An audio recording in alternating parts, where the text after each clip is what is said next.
we're here to talk about your new book, Peaceful Parent, Happy Siblings, which I happen to have a copy of right here. And I have to tell you, Laura, this is what I do to your books. Do you see all the dog ears and the writing in it? You know, I love that. I love when I speak, frequently people will bring me a book that is well loved, that has the dog ears and the underlines and well loved and used, and that makes my day.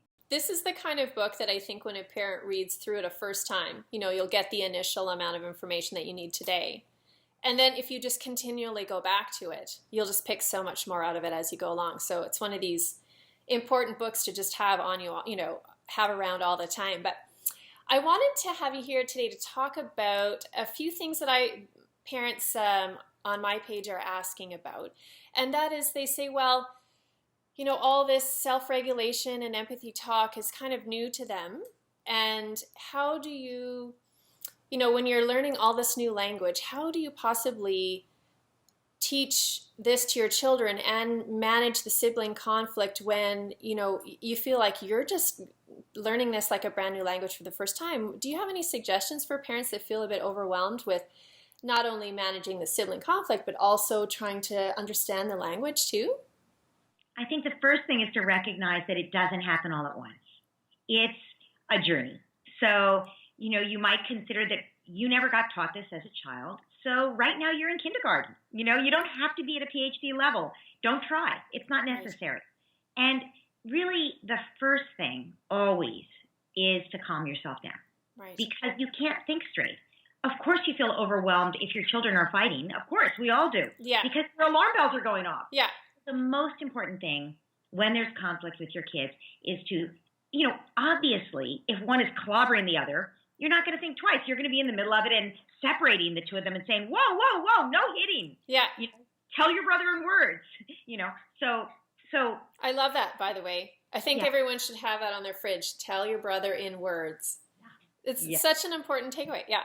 Yeah, and the kids don't even think about it. To them, they're in fight, flight, or freeze. Yeah. All of a sudden, their brother looks like the enemy. Yeah. And you vanquish the enemy, right? That's what you do if you're trying to protect yourself. After all, he looked at your truck. Yeah. He looked at your truck. Horror. Yeah. So the parent, unfortunately, what we too often do is the fact that there's an emergency going on, and the brother looked at the truck, and the other brother hit him because he looked at the truck. All of a sudden, to us, there's a major emergency going on, and we become mama bear, and we're in fight, flight, or freeze too. Right. So, and the kid who did the hitting looks like the enemy, right? And so we're ignoring the kid who got hit, right? And we're running right in to scream, yell, grab the kid who did the hitting. You know better than that. How many times do I have to tell you, that's it, I'll show you what it feels like to be hit. Or here you go to the naughty step. You think about what Maybe I've had those thoughts a few times. Well, this is reversal. Because this is what happens when you're trying to protect your child. You're in fight, flight, or fight.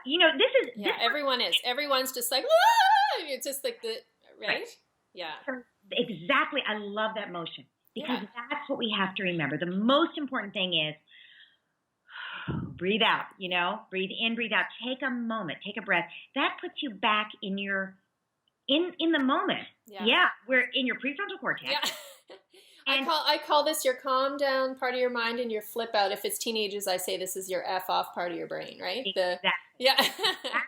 And, for all of us, it's a lifelong process of the prefrontal cortex getting control of the emotional part of the brain. Because the emotional part of the brain's job is to protect us. Right. And it thinks we're always at risk.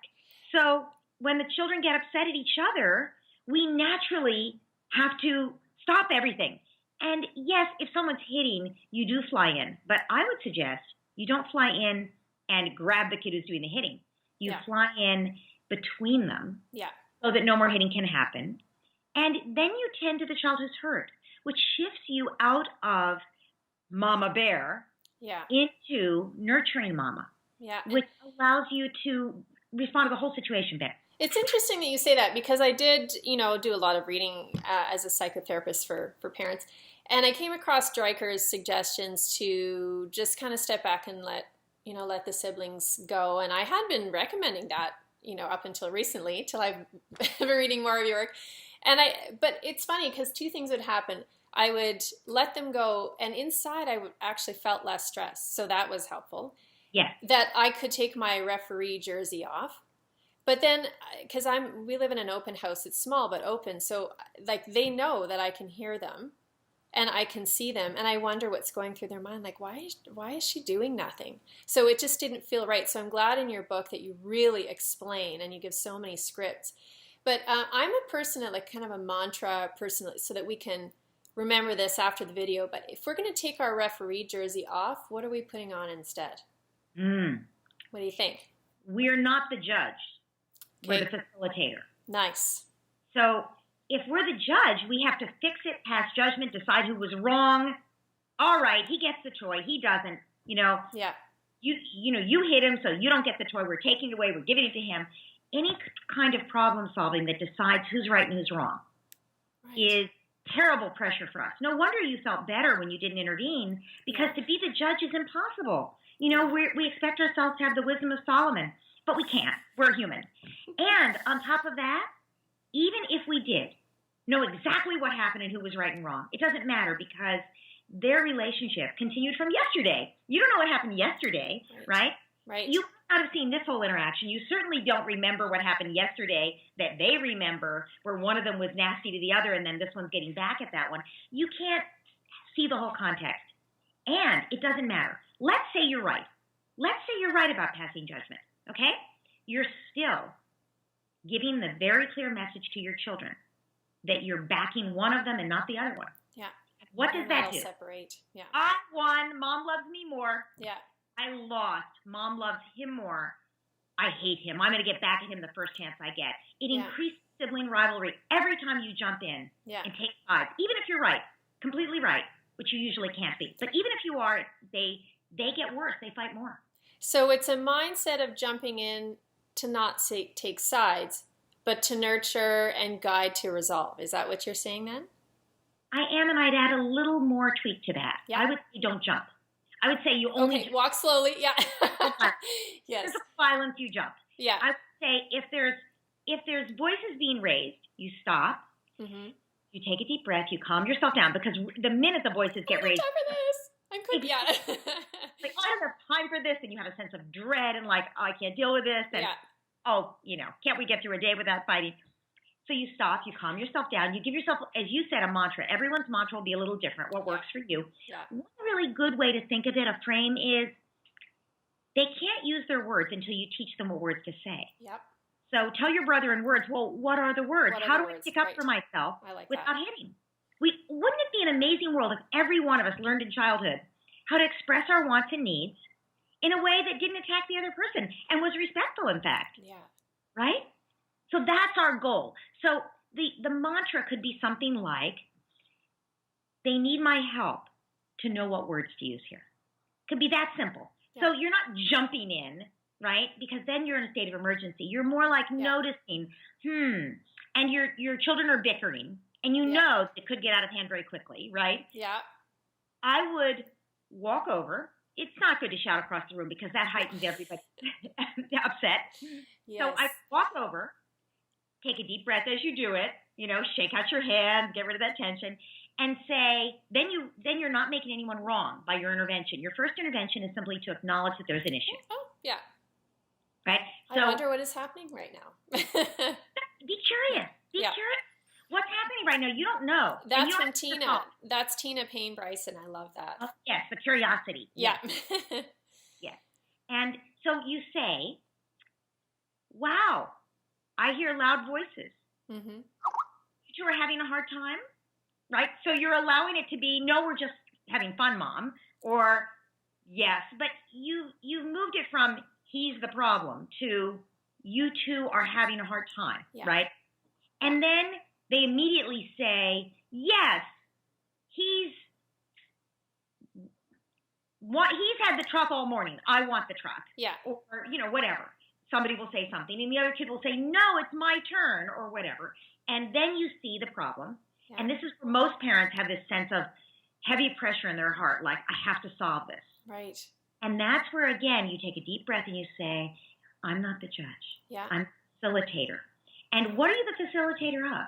You're the facilitator of the children learning communication skills that will serve them not just with each other, but for the rest of their lives, right? Yeah.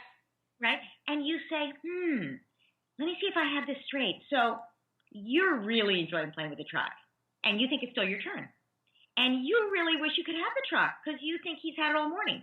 Do I have that right? Now they both feel acknowledged and heard, right? They still expect you to solve it. They're like, yeah, what do we do now, right? Yeah. But at least they both feel heard.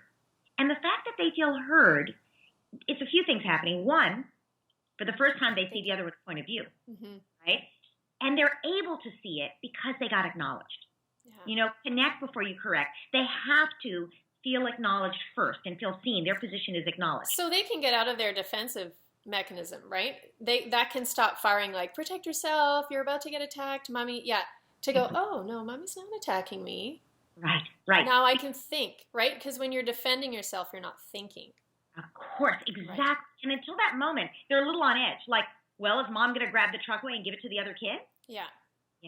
So at this point, they take a deep breath. They're a little more relaxed. And then you want to take advantage of that relaxed and deepen that a little bit and help them see that there is a way to work it out. So you're reassuring, like, wow, you don't want to belittle it. Wow, this is a tough problem, you say, and we can work it out. Yep.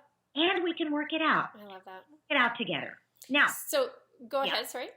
No, well, usually a family has some rules around sharing. Yeah.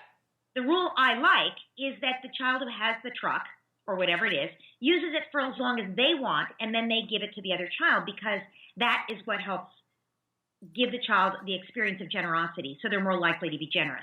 And it helps the other one. It's very hard to wait for the truck, but it helps the other one develop impulse control. So yeah, I think it's superior to our grabbing the truck away, which just promotes hoarding, right? Yeah. So that's my rule. But you can't have them have the truck for the rest of his life. You have to have some limit on it. So my limit is the end of the day. But for young children, parents often say till lunchtime and then till dinner time, right? Yeah. So that there is a limit at which point they have to give it to the brother. But at that point, they see it coming and they can do it more graciously. Yes. And they still get that feeling of generosity when they do it. And they look at the other child, looks at them like, oh, thank you. And there's that wonderful interaction. You're actually. Look what I can do. Yeah. You take what was a fight and you turn it into an opportunity for bonding. That's amazing. Well, that's a great place to stop. Okay. All right. To turn fights into an opportunity for deeper connection. Yes. And if you feel that you're having a hard time being the calm facilitator, to just be aware of that and consider what you might need to fill your own tank so you can help your children fill theirs, right? Absolutely. That's always the place to start, right? Yeah. Don't self-care. We can only give our children what we have inside.